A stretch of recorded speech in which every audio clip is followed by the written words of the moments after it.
All right, guys, come on in for this last part, and hopefully we can.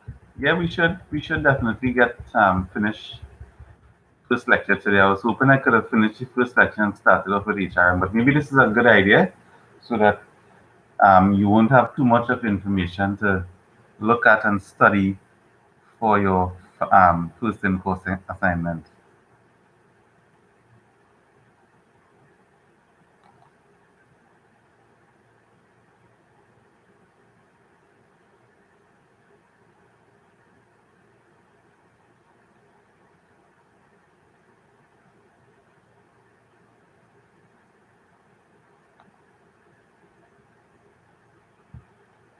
All right, so we're gonna go right.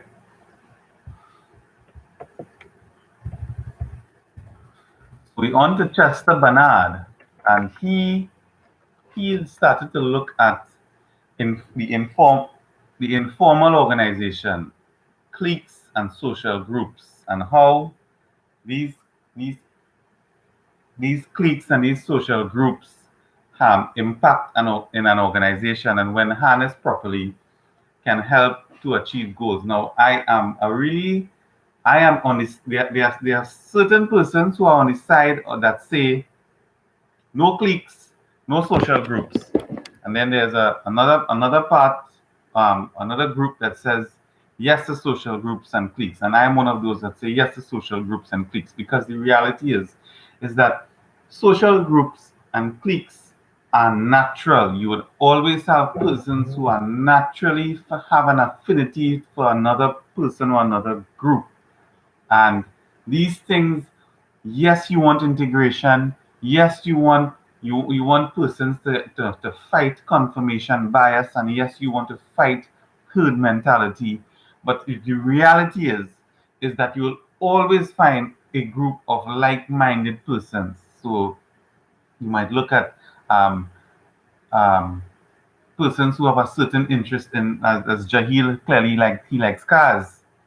Um, and there would be a certain group of people who likes plants, and there are a certain group of people who like to dress a certain way.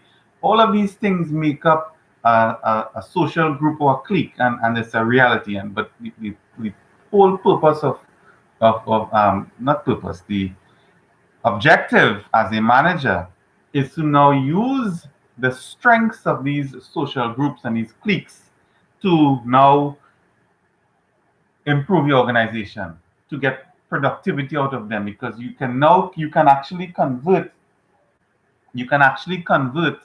a social group or a clique into a team. And I said earlier in the lecture, a team can now transition into a high performance team where you don't require supervision, and high performance teams are the way to go. It's the way projects are done. So social groups and cliques are not bad. They're actually good and can be used for good.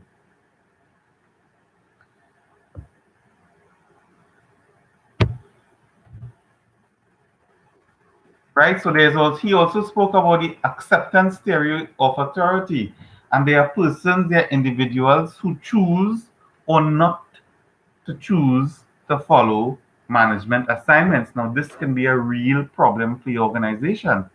If you have a group of persons or a person who is choosing not to follow your instruction, then you have a real problem. In a government-based setting where the organization is bureaucratic and complex and meshed really horribly bad, that you that person can do that, not follow your instruction as a supervisor, as a manager, and not have a consequence. And this is where the issue lies.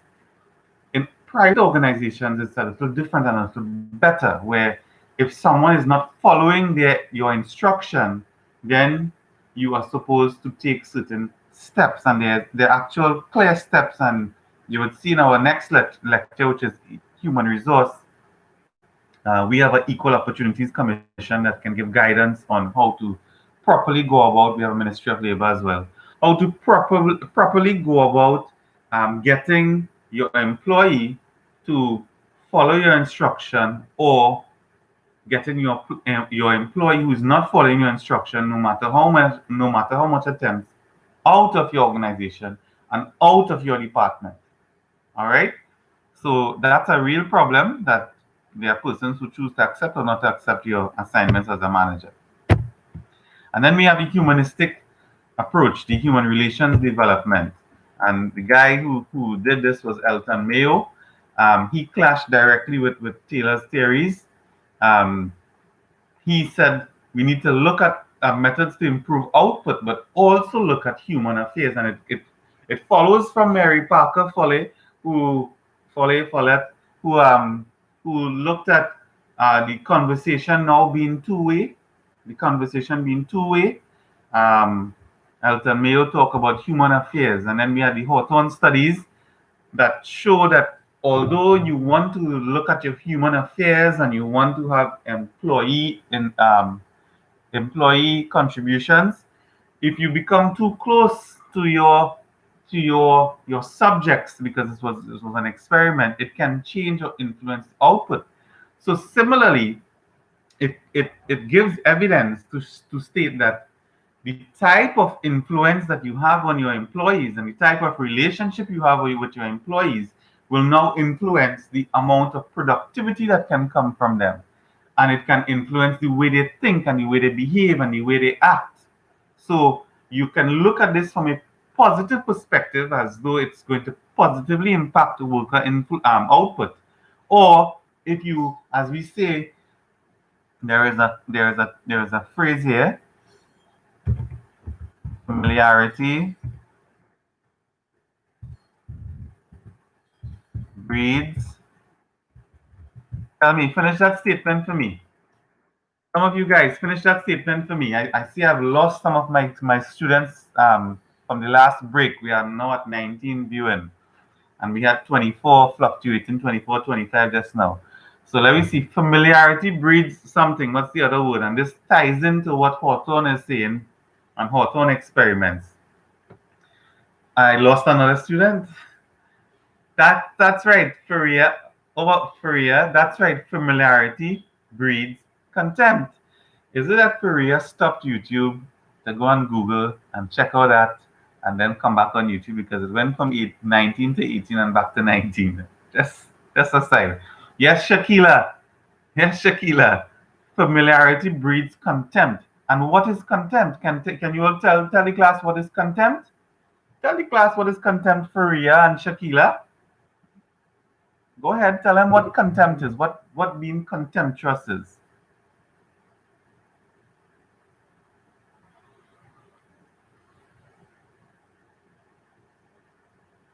Google sticking. Alexis, Precious. What is contempt?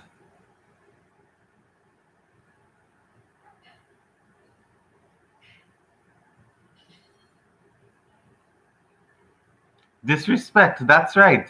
KP, feeling that something is beneath you.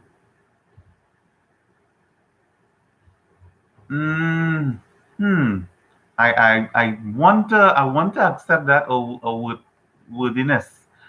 I want to accept that in yes disregard. So we can go with disregard, right? Contempt is having scant disregard for the person, and I would definitely take Shakila's, which is disrespect. So familiarity breeds contempt and breeds disrespect, and as a manager, you need to always be on the lookout for that. Yes, have a good relationship with your employees. Yes, use cliques and social groups for good. Yes, have that buy-in with your employees, but always be on the lookout for contempt. And when you see contempt happening, when you see disregard happening, when you see disrespect happening, you need to bring it to the attention of your employees, of your subordinates, because you're going to be teaching them a valuable lesson that when they become a manager as well, that they will need to be looking out for this. They may not be aware that they are being contemptuous. They may not be aware that they are being disrespectful. but you need to let them know. And this is where, as Jahil said earlier, there is a role in today's management for classical management where you now ensure that people understand the hierarchy, the chain of command, right? People understand that the levels of respect that must be that must exist amongst the team. Now, understand that in a high performance team, there will be a leader of your high performance team, or in a project there would be a project manager. And yes, at times things would border on contempt, things would border on disrespect. But the dynamic of such high performance teams and projects are a little different to your standard structure organization. And I invite you to look at a show called How to Get Away with Murder. The name of the lead actor was Annalise. And she led a high performance team of lawyers who knew how to get their jobs done. And if you look at the show, there would be times some of her subordinates, for want of a better term or phrase, would be rough with her. And she would accept it at times when she is in the wrong. And then there would be other times that she would set it straight. So I'm just using that show, how to get away with murder, to allow you to see it for yourself and play, and you can also see it for yourself as well in everyday practice. Looking for signs of contempt and being able to address contempt, not just seeing it and be like, okay, well, I guess we have that relationship. They could talk to me like that, or they could do me that. No, no, it doesn't operate so at all. Familiarity breeds contempt. Contempt is disrespect and disregard, and that is going to filter into productivity. That is going to filter into not getting the desired product that you as the manager wants. All right? Good. Moving on. So Mayo wanted to find out what effect fatigue and monotony had on job productivity. And he found that if it is that if you look at things like temperature, humidity, and your working environment, that definitely impacts on productivity. So he looked at ensuring that the supervisors and the physical environment as well was one that was good enough to ensure that there was optimal productivity. All right. You see on the second point on slide 55, having a supervisor that's an observer rather than a disciplinarian. Now that can work or that cannot work, and that has to be something that the person who's practicing that needs to be really good at it. Because if you have an observer, not a disciplinarian at all, then you're going to have some chaos. All right.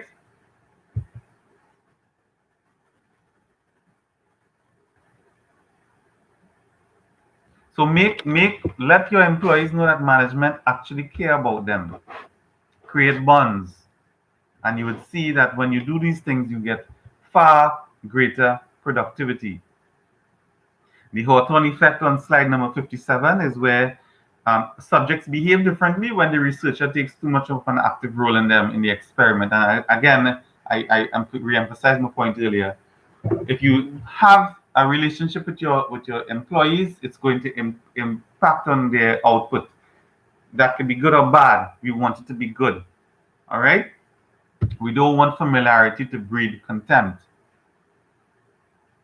Employee output increases when management treats them in a positive manner. And I'm going to put in this phrase and finish it out for me. Happy employees are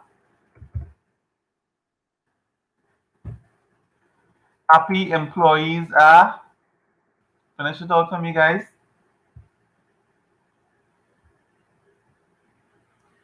Happy employees are, I think I mentioned this in last week, or most likely, or maybe in summer. Happy employees are Kavita P. Faria. Productive employees. Yes, Shakila. Samantha C. Yes, happy employees are productive employees. You want your, yes, Samantha Ali. Happy employees are productive employees. And I am saying this from a management perspective that you need to know, be careful. Yes, you want happy employees, but you don't want contempt. You want happy employees to be productive employees without the contempt, without without allowing emotional intelligence to filter in and become a problem. Emotional intelligence should be used for good. All right, so good, happy employees, productive employees. Great. And the human resource perspective. Now, this came in with respect to designing of jobs and tasks with theories of motivation. Jobs should not be perceived as dehumanizing and demeaning, and allow their workers to have their full potential realized and take initiative. And we're introducing here Maslow's hierarchy of needs. I think in my last set of classes, you guys were not introduced to this. So this will be the first time you're seeing this, and this is part of psychology, and this is part of management as well. You'll see Maslow had a hierarchy of needs in a triangle where the basics are the physiological, which is breathing, food, water, sleep, homeostasis, excretion, sex. Then we have safety, which is security of body, um, shelter, all of those things. Then we have love and belonging, which is friendship, camaraderie, intimacy.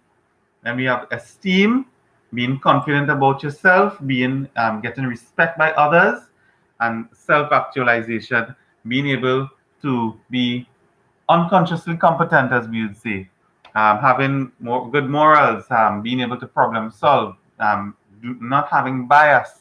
So this is Maslow's hierarchy of needs, and I hope you all could look at yourselves and your lives and see where you all are and where you all should be. Some of you may be in different parts of it, but it's a psychological fact. This Maslow's hierarchy of needs. And then McGregor spoke about theory X and theory Y. Theory X persons are persons who look at life and at things in a pessimistic type of view, in a, things always go wrong, um, and things are not working out right, and you don't look at your staff as though they have good intentions. Versus theory Y. Theory Y is where you look at things from a more optimistic perspective.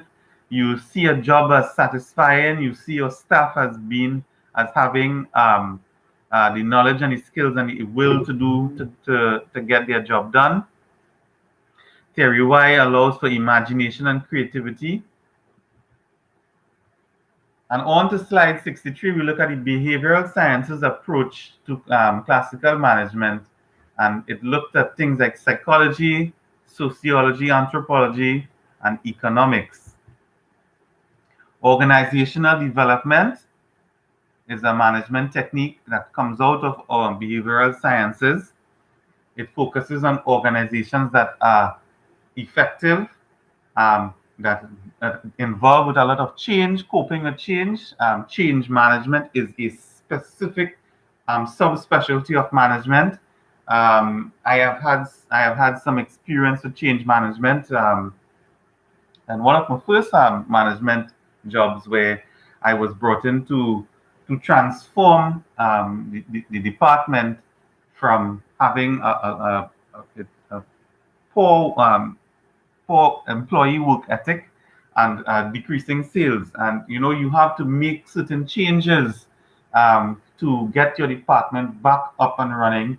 It may require at times you have to, as we say, shoot someone in the head in the presence of everyone, where you, in your analysis, you identify one or two persons who may be the real cause and the root behind a lot of your problems.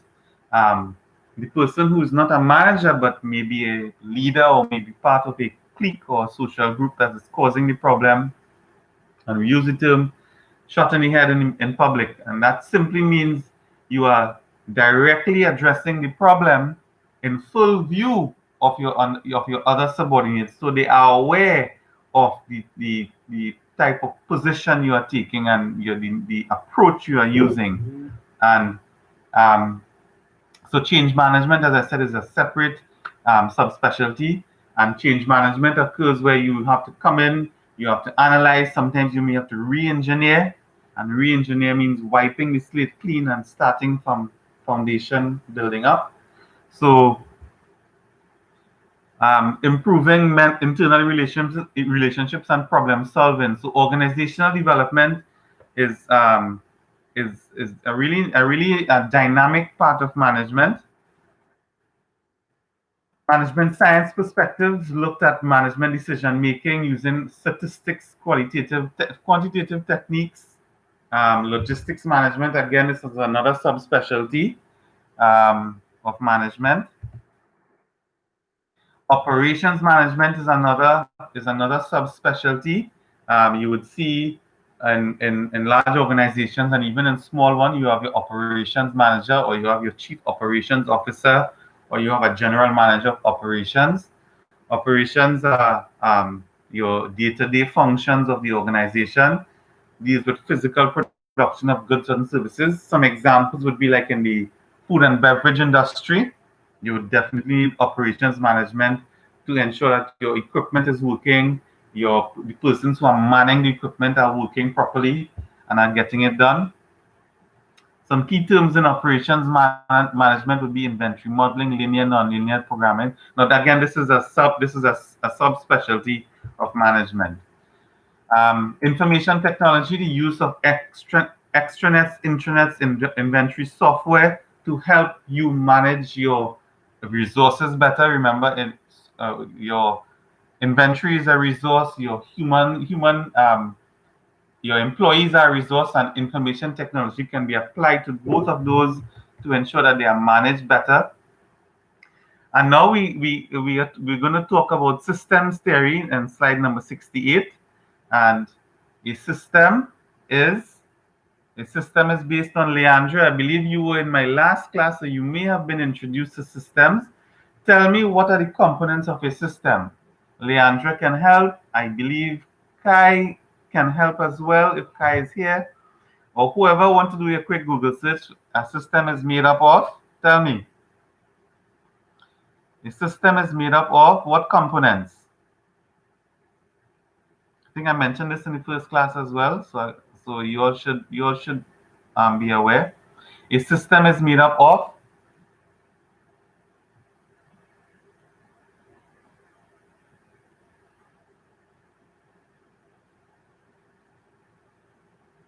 guys, gals. A system is made up of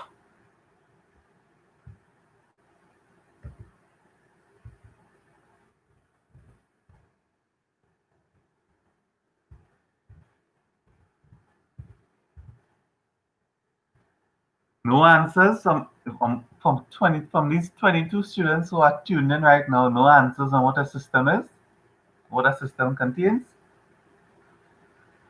All right, so a system contains inputs. Anybody want to join in here?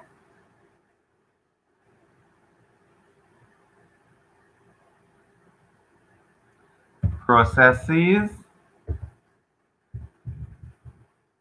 Thank you, Lawrence. Outputs, process. Thank you. Inputs, processes, outputs. And one last thing. And one last thing. Input, process, output. What's the last thing? Feedback. Yes, Precious.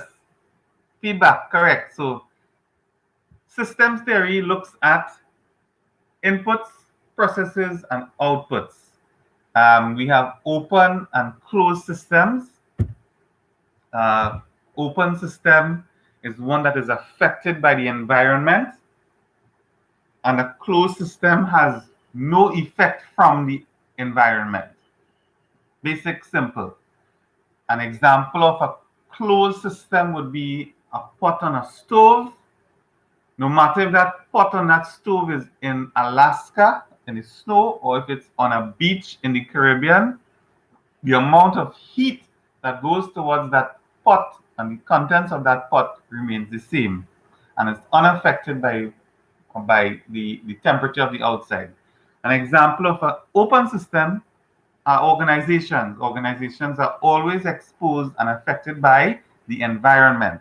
And the environment is your pest analysis, your political, your economic, your social, and your technological. So organizations are open systems, and a pot on a stove is a closed system. Entropy is the study of decay, natural decay and death of an entity. Synergy is where you have synergy, and we're moving a little quickly. So synergy is the combination of subsystems to create a greater system. Understand that the sum of the subsystems is not greater than the overall system as a whole, right? The whole is always greater than the sum of its parts. So an engine cannot take you somewhere by itself. Wheels cannot take you somewhere by itself. You need all of those to come together to create a vehicle to take you from point A to point B. That's synergy.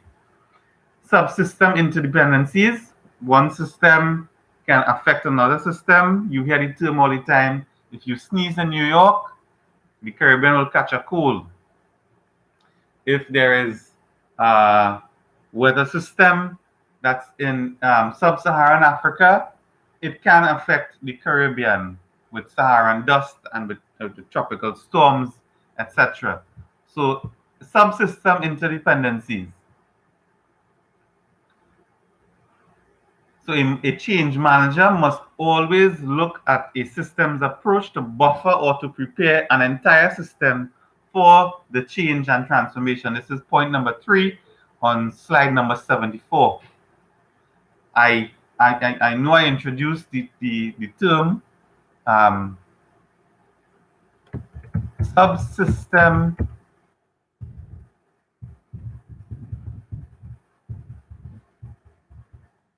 interdependencies.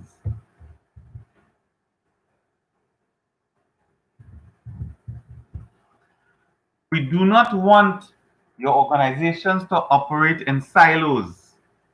And it's a term that's used in management for some time. It's still as a buzzword.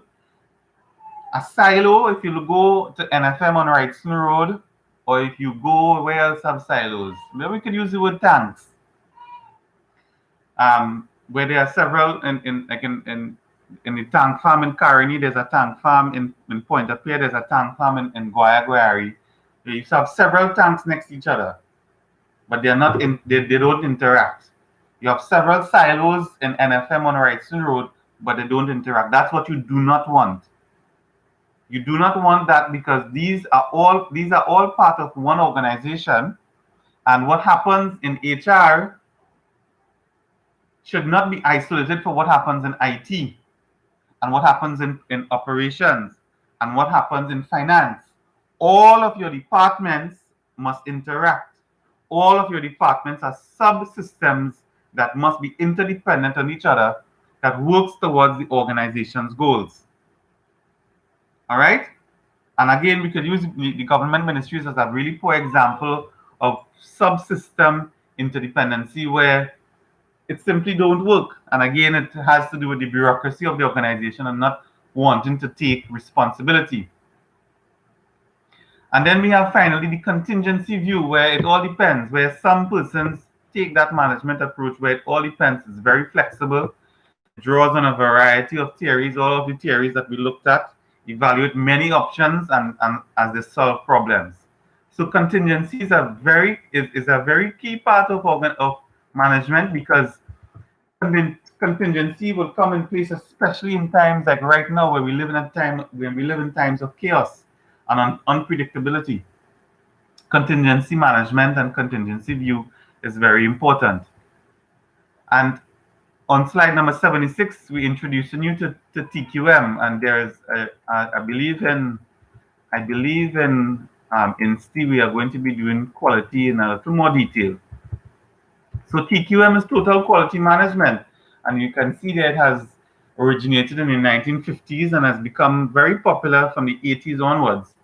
And it's the continuous assessment of an organization's ability to produce quality products.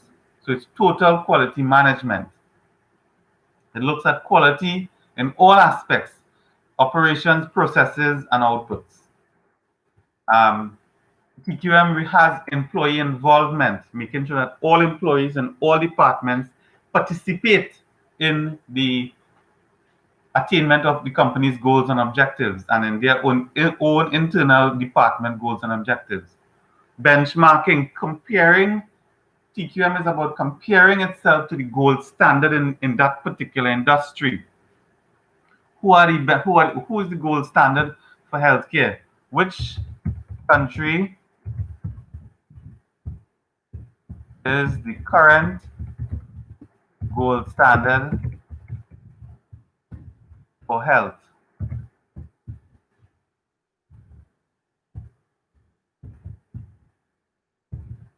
Which country? Which countries or which country are the current gold standards for healthcare? They have been in the lead at least 10 years ago, and I think they still are in the lead. So tell me, I'll wait on the comments. Continuous improvement, and there's a term CQI, continuous quality improvement, which is an organization or department continuously engaging in getting feedback from their customers and getting feedback from their outputs as to continuously improve the quality of their product. So innovative management is needed in these turbulent times. You want your organization to be a learning organization. Nobody's answering. Which country is the current goal? Switzerland. Switzerland has good healthcare, yes. Oh, wait, wow! I'm sure that is Google working its way. I'm sure if I do a Google search as well and see which countries have the best standards for healthcare, Switzerland will come up. So Kavita P, okay, I'll accept your answers. I'm seeing Netherlands, I'm seeing Canada. Canada, yes. France, I'm not seeing the answers I'm looking for though. I find this very strange. I don't think that these countries that are in my mind have gone down. No Kavita R, not Germany. Although I'm sure they have good healthcare, They're Germany and all of these countries that you would have listed are first world countries who have been pioneers in drug manufacture and in healthcare technology. There are two countries that you all are missing. There are two countries. They're next to each other. They're neighbors. So maybe that's why they have such high standards. They're neighbors. No, not Taiwan. Not Taiwan, but Taiwan actually had a really good approach at handling coronavirus, and the world could have learned from it. Thanks, Shakila, but no. UK, not so much. Not so much. Leandra, no, not so much. The US does have good standards. Not Sweden. Way boy. You all could call the whole world there for Cuba. Cuba has a lot of medical practitioners. They have advanced treatments as well, yes, but they're not. Australia, Kavita P, finally, yes, Australia. And right next to Australia, Alexis, Italy, I'm not sure about Italy being a leader. Yes, Australia and New Zealand are leaders, are gold standards for healthcare in the world, right? It may have changed now, but I know 10 years ago for sure. So yes, Kavita P and Jahil, Australia, New Zealand. All right, good. Getting back to the lecture. So I want to remind you all that your organization should be learning and should be technology driven. That's all very much part of innovative management thinking. I want you all to be innovative managers. All right. The learning organization is continuously able to change and adapt to what's happening around them. Continuously transforms itself. Learning organization has systems thinking, personal mastery, mental models, shared vision, and team learning right there. Systems thinking, we just spoke about it. Personal mastery can lead into you developing yourself into a high performance team member. And I'm using this term again and again, high performance team members, high performance teams. team learning, shared vision, and technology driven workplace, e-business, e-commerce. We spoke last week about who were the persons who started off on the World Wide Web and doing e-commerce, and we spoke about eBay, we spoke about Amazon, we spoke about Alibaba, enterprise resource planning, knowledge management, CRM, customer relationship management, technology, using technology for that. You see now surveys and interactions are being done by bots, robots. Robots are being used to respond to questions, to respond to queries because of AI, again, artificial intelligence, and programs that are used to help answer questions easily. So we have the definitions of e-business and e-commerce, right? Simple definitions that you could look at there. Enterprise resource planning, knowledge management, CRM, customer resource management.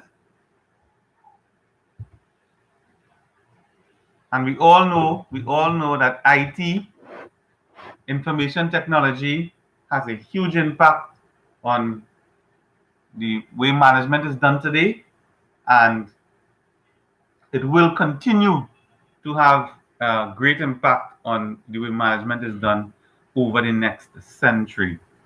So that brings us to an end of to today's lecture. Well, to the lecture number 1. I was hoping that I could have gotten on to lecture number 2 today, but I didn't. So that's okay. Your exam is going to be based on lecture number 1. I hope you would have understood the concepts, and I invite any questions, any queries.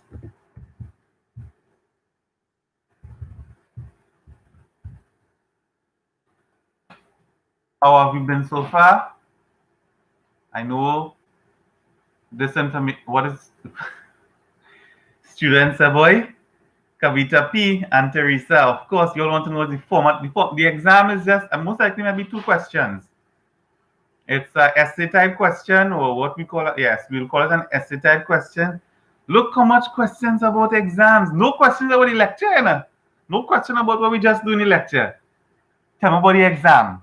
Format of the exam, Kavita P. Number of questions, Teresa Humphrey. Details, please. When is the exam? Jahil, the exam most likely will be next week, Monday. I gave Dr. Maraja 4 questions for him to choose 2 from. Again, I'm appealing to you all to use your analytical brain when you answer the question, and answer the question.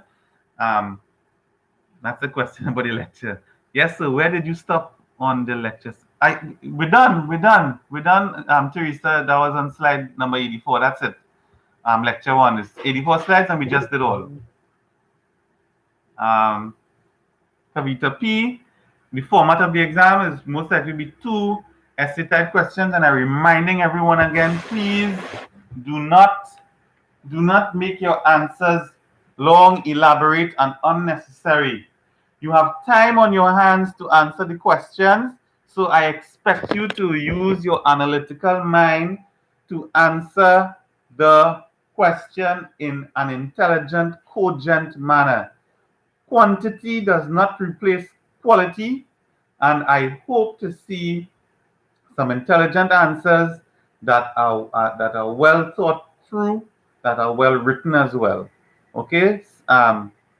All right, Teresa. Samantha is asking what the length of the exam. Right. So we would request that you write no more than 500 words per answer, and please have your answers structured. I had the difficulty of reading through long essays that had no paragraphs, no indentation, nothing in my last summer class. So please don't do me that. I have to correct. I believe it's 31 of you students in this class. So the length of the exam is going. I think you're going to be given 3 days to do the exam, or 2 days, something of the sort. It'll be on my e-learning. All right. You can ask Samantha. See, you can ask Leandra and the others that did summer class, so they would give you some more information on how it's done. All right. So next week Monday would be farm admin. Next week, Wednesday would be community pharmacy management, and next week, Friday would be institutional pharmacy management. Your first in course, your you would have a literature review to be done. Most likely, I would want that by the 16th or the 21st of the perfect workplace would be. Let me finish saying this. The literature review should be handed in by the 16th or the 20th. Let me just get some dates here. Right. So we have yes. So either by the 16th or the 23rd, you'll see it on my learning when your lit review should be handed in, and your next exam is going to be on the 2nd, 4th, and 5th of November. Your second in course. The lit review is for farm admin and for institutional. For community, it's going to be a business plan. To create a business plan. Right? Good. So, I hope I answered your questions. Kavita P, your format of your exam is 2 essay type questions, 500 words or less.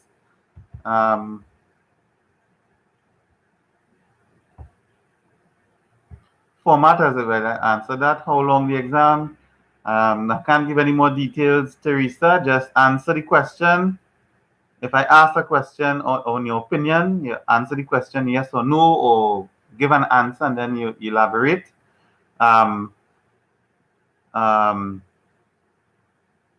Right, so I answered Teresa. We stopped at the last slide, which is slide number 84. Right, good. So we're good to go. Leandra, lit review is 23rd of October. Either 16th or 23rd of October, I would want that handed in. I have to confirm the dates that I sent to the. Let me confirm it. I don't know if Dr. Madul will change it, right? But let me confirm what I sent him in terms of dates.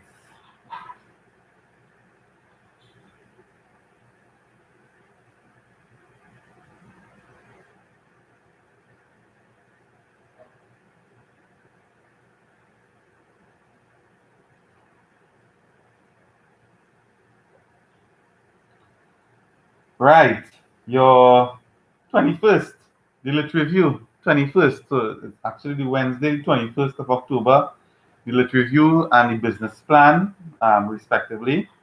And your second in course is going to be on the second in course, 9th, 11th, and 13th of November, respectively, for Alexis.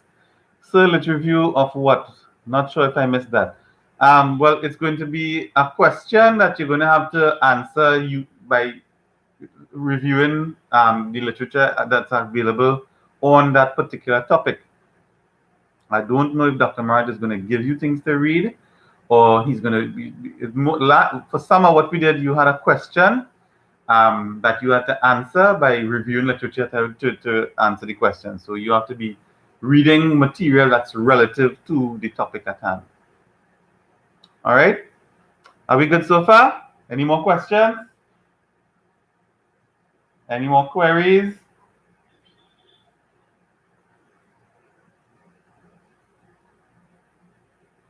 So seeing that we didn't do human resource management as yet, I will ask him to not use that question in your first in course. I'll take a look and see what he has put up, and if it has to be changed, I'll ask him to change it. All right, so we good to go? No more questions, no more queries? I've given you all a minute to give me any questions, any queries.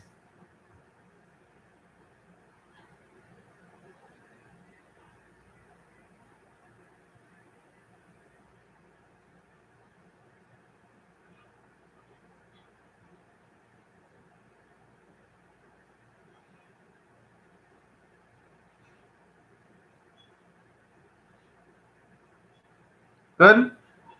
All right. No more questions, no more queries. So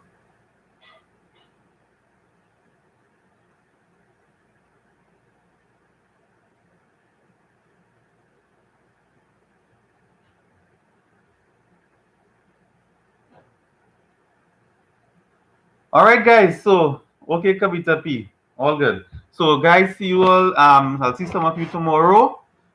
If not all of you tomorrow, and those who not doing common insta, I'll see you all next week. Have a good day. No, do we have class next week? Yes, we do. Yes, we have class next week. Yes, we have class next week until something, unless something comes up. Right. So, have a good evening. Take care. Bye.